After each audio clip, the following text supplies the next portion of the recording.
మీరు ఎడిటర్‌గా ఫస్ట్ కృష్ణవంశీ గారి cinema work చేశారు. అవును.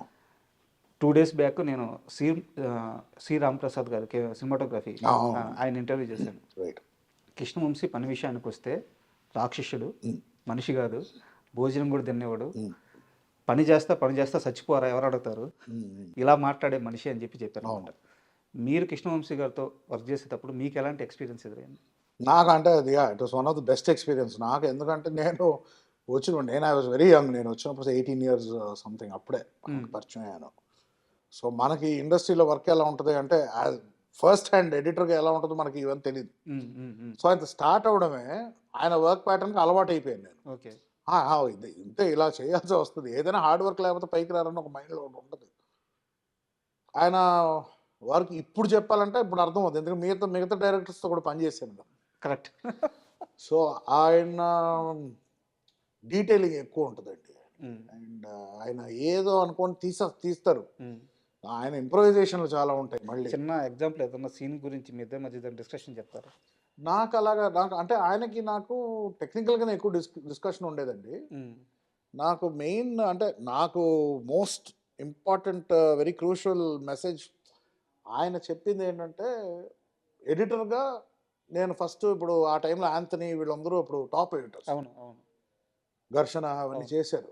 సో నేను యాజ్ అ కిడ్ నాకేంటి ఆ స్టైల్లో చేయాలి, కూల్గా ఉండాలి, ఎడిటర్ ఎంటీవీ స్టైల్లో ఉండాలి, ఆయనకు నచ్చేది అది. బట్ ఏంటంటారంటే ఎమోషన్ రావట్లేదు అంటారు. నాకు అర్థమయ్యేది కాదు. ఇప్పుడు చేజ్లో ఎమోషన్ ఏముంది, చేసే కదా అన్నమాట. లేదు కాదు, ఆడియన్స్ ఫీల్ అవ్వాలి కదా చేజ్ అంటే, ఆ స్పీడ్ బట్టి కట్స్ పట్టే కదా ఉంటుంది అని నాకు అయ్యేది.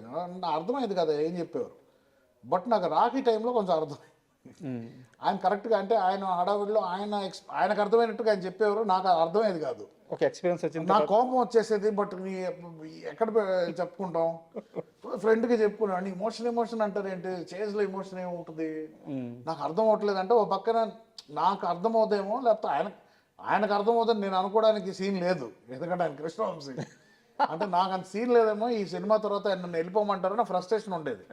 ఇంత దూరం వచ్చి ఈ సినిమా చేసి ఇప్పుడు నాకు ఆయన కావాల్సింది ఇవ్వలేకపోతున్నానే అని బాధపడిపోయాడు. రాఖీ తర్వాత చేస్తున్నప్పుడు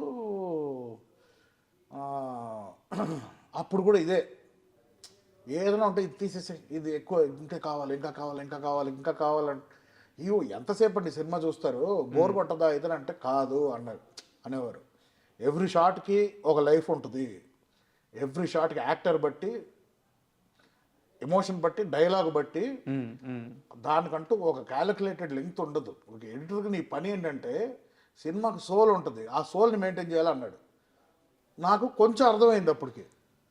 అండ్ ఆయన ఇట్లాగ మ్యాన్ ఆన్ ఫైర్ అని రెఫరెన్స్ ఇచ్చేవారు. నేను ఇప్పటికీ ఆ man on fire Tony Scott ఎలా క్రియేట్ చేసే ఎఫెక్ట్ దాంట్లో పడిపోయి అది క్రియేట్ చేశాను. కానీ చేశాను కదా, ఇదే కదా కావాలి మీకంటే, ఆయన ఇది రావట్లేదు, ఇది తీసే అన్నారు. నైట్ అంతా చేశానండి ఇది అంటే, లేదు ఇది రావట్లేదు, మనకి ఎమోషన్ రావట్లేదు. నాకు ఫ్రస్ట్రేషన్ వచ్చేసేది. అమ్మ 2 నైట్స్ నిద్ర లేకుండా ఈ క్రియేట్ చేస్తే టప్పని తీసేయమన్నారు. ఆయన ఆలోచిస్తారా, ఒకటే క్వశ్చన్ అడిగారు, నువ్వు మ్యాన్ ఆన్ ఫైర్ చూసావా అని అడిగారు. చూశానండి అని.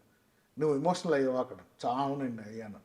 ఎందుకు అని అంటే, ఎందుకంటే దాంట్లో పలానా సస్టెనెన్స్ ఉంది షార్ట్కి, నువ్వు ఓన్లీ స్టైల్ అడాప్ట్ చేస్తున్నావు కానీ నువ్వు ఎమోషన్ వైపు ఆ డైరెక్టర్ కన్వే చేసిన ఎమోషన్ నువ్వు పట్టుకోలేకపోతున్నావు అన్నారు.